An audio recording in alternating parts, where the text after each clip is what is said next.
Hello, can people hear me?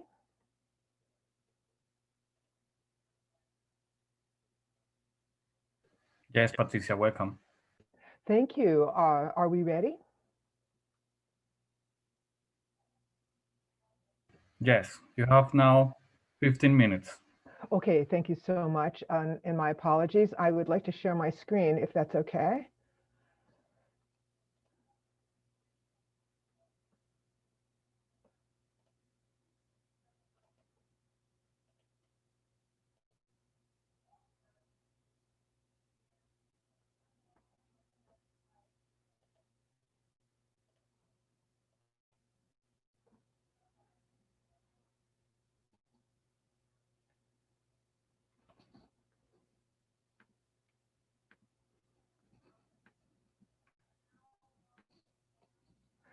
So what I'd like to present today is a paper that has just been published in Media, New Media and Society. It's called Access Shrugged, the Decline of the Copyleft and the Rise of Utilitarian Openness. I'm pleased to be presenting this with my colleagues Aram Sinreich, Maggie Clifford, and Seth Shaheen. All of us are from American University. Aram, myself, and Seth are faculty, and Maggie is our student, our PhD student. What we did in this study was to trace public interest in various search terms on Google Trends over the period 2004 to 2018. We've selected a number of terms, such as the ones I have highlighted here, which I will not read for you in the interest of time, but which have which represent a range of terms that have been popular in this period to signify public interest in copyright, and particularly around the issue of tight copyright that is limiting of reuse of material. And as some of you who might be old enough to remember can recall, in 2004, there were a number of search terms that were evocative of the fact that people wanted to change the nature of copyright itself to be more flexible, with less long copyright terms and more exemptions. And what we discovered as we looked at Google Trends in this period was that those terms which were the more utopian terms, such as Creative Commons and open access and open source, were most popular at the beginning of this. And the free culture, free software, and also fair use and public domain. And we trace in this article the history around those terms and the reasons why they might be popular. We found we used factor analysis to take all the terms and determine which ones stuck together. And so we found that these utopian terms stuck together, and so did terms reflecting creative activities, such as remix. And then there's a set of terms we called utilitarian, which we called these terms utopian, creative, and utilitarian because of the characteristics we thought that they shared. And the utilitarian terms we found to be more terms about providing open access and open educational resources, and terms that are more used by libraries today. So I'm going to go back to these three groups, which what we did was to pick these are groups that we picked to be able to demonstrate that the size of the different terms are very different. Utopian terms are much bigger than these terms like open access, open educational resources, or even the creative terms. But what you can see is that there's a pattern here that will look familiar. Utopian terms gradually decline over time, although they continue to be much larger than these utilitarian terms. The creative terms rise in this middle period. These three periods have been designed according to how these clusters formed. So this cluster of creative terms, of terms that people are making work with, they are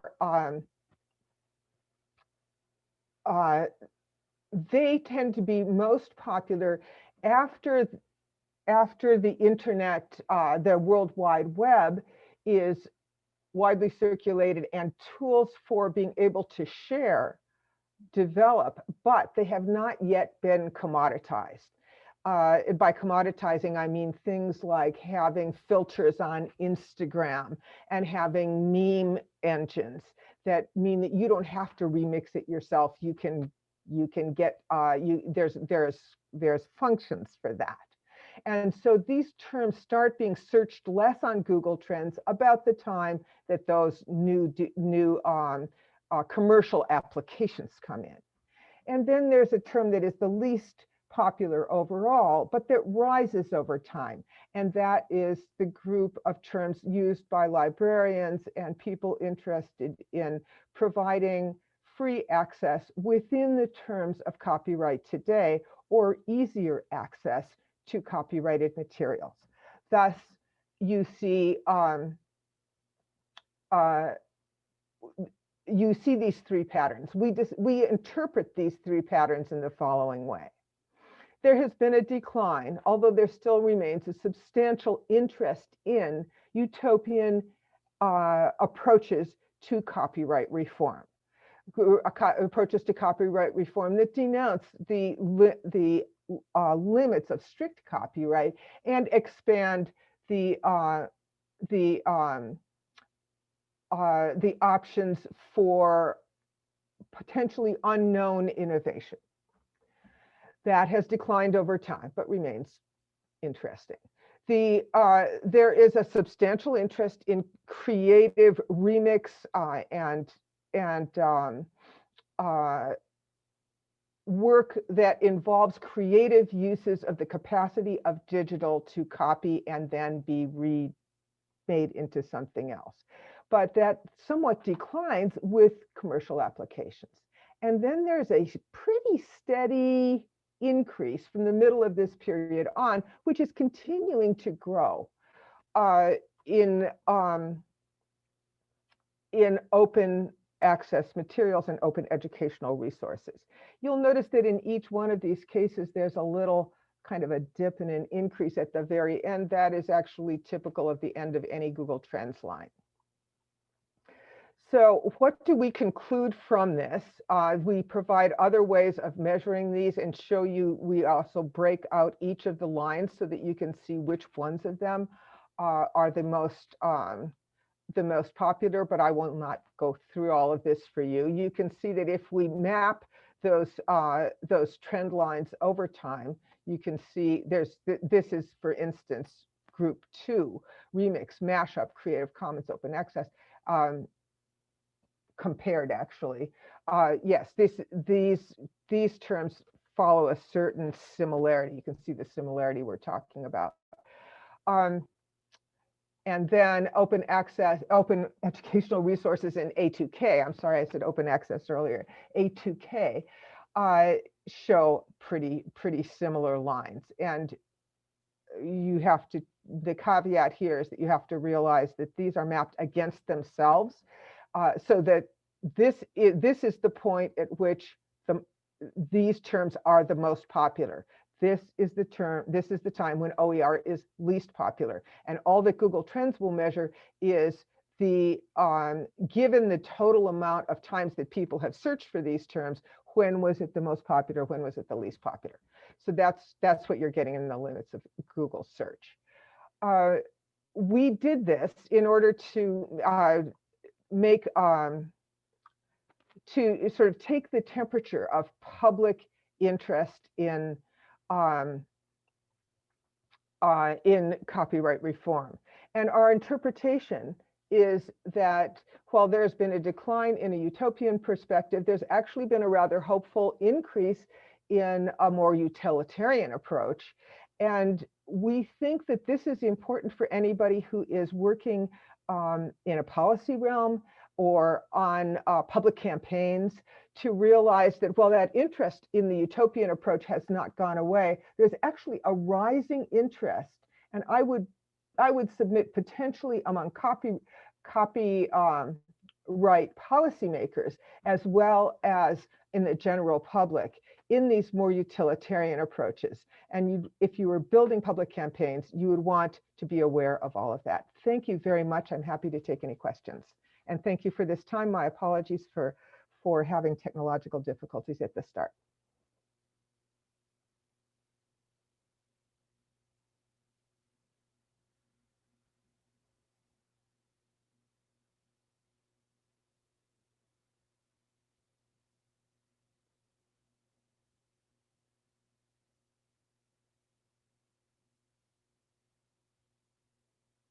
And I'm looking at chat to see whether there are any questions.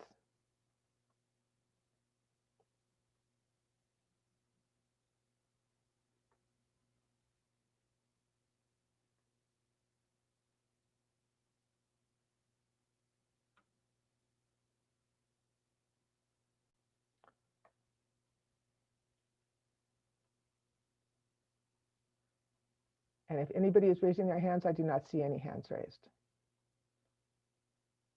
And looking at Q&A, no open questions. All right, I'm happy to receive questions on any of this in the future. All of our contact information is available through New Media and Society. And of course, you can find any of us at american.edu as well. We're all members of the School of Communication at American University, but much of the work that we have done in the past has been done with our esteemed colleagues in the Washington College of Law, with whom we are always very honored to collaborate. Thank you.